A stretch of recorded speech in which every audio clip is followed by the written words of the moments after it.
Kenan Mowika.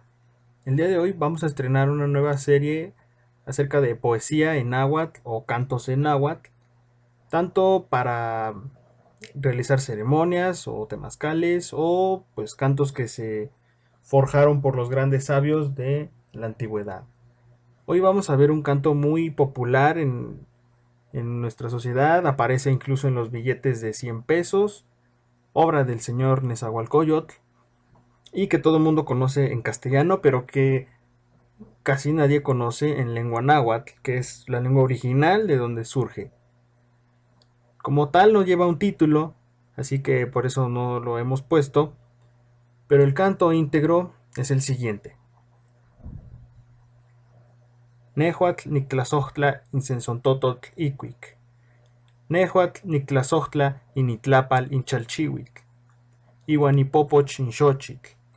Au, oxenca nictlazohtla nocniu intlacatl. Esperemos que este poema les haya gustado. Como les digo, es importante conocer la versión original de dónde sale y no solamente quedarnos con lo que está en español, que finalmente se pierde un poco de la esencia de la traducción, la cual más correcta sería la siguiente.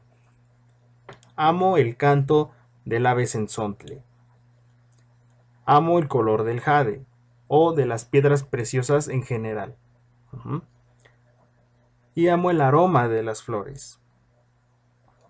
Pero más amo a mi amigo el hombre. Esperemos que este video les haya gustado y si tienen alguna otra recomendación, pues igual lo pueden comentar en el espacio que tenemos aquí o en nuestras redes sociales. Titohtasque.